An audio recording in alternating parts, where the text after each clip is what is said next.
What drew you to this film? This is not exactly uplifting. No, I think it's a very intense, very dark, very sexy story, full of pain and passion and all the stuff I love. I'm a hopeless romantic, so I just fall for that stuff, hook, line, and sinker. It was reading the book.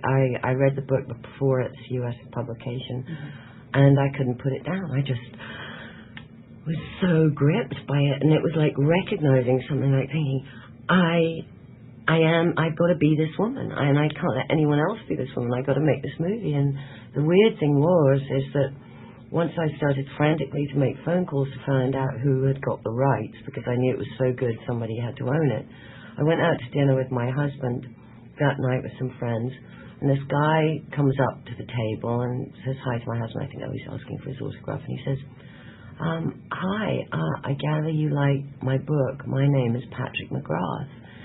And from that moment, it felt like this was meant to be. It just, because of all the gin joints in all the world, Patrick McGrath walks into ours the day after I'd read it. So I just thought, this is fate. Fate.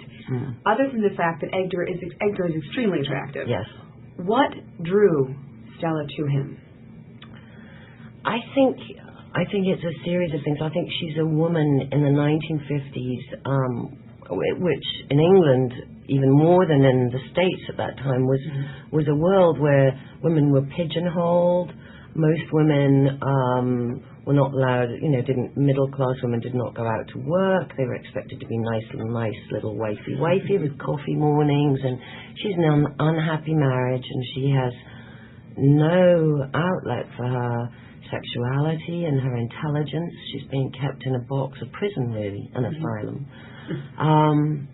And she meets this man, and he's an artist, and she feels he's misunderstood, and I think it's an overwhelming physical attraction that she's kind of powerless to ignore.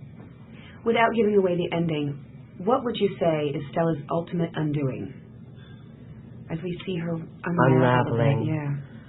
I think her ultimate undoing is that she doesn't see how sick this man is, that she leaves her husband and her son for him and blows up her world, and there's no way back from there.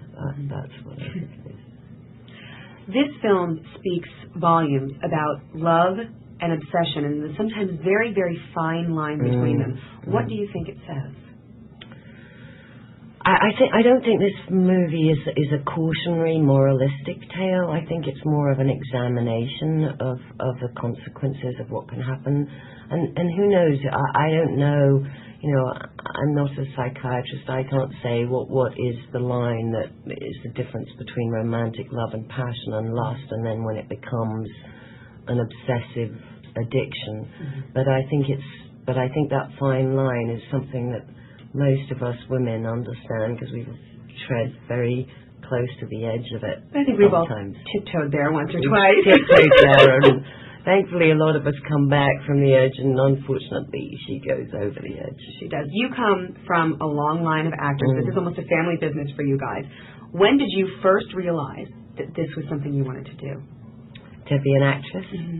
I think from a very early age. There was a moment when I was about 10 that I thought, no, I want to do something. I wanted to be like a secretary or an airline stewardess, which is ironic now because I'm so terrified of flying.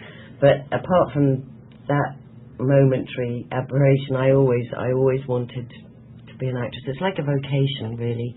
You can't not do it. As a mother, how do you reconcile some of the decisions that Stella made? I mean, can you imagine ever going to places that she went? I think the decision to leave your children is not one I could make. But I know that there are women who, I think she believes that she's in danger and that she can't really help her son, and she's so obsessed with this guy she can't live without him. And so I think there are many things that lead her to that decision. But as to what happens in the end of the movie, I mean, this is a woman who tips into alcoholism and deep, deep depression verging on madness. So it's not conscious what she lets happen to her son, and it's appalling, and she suffers for it forever.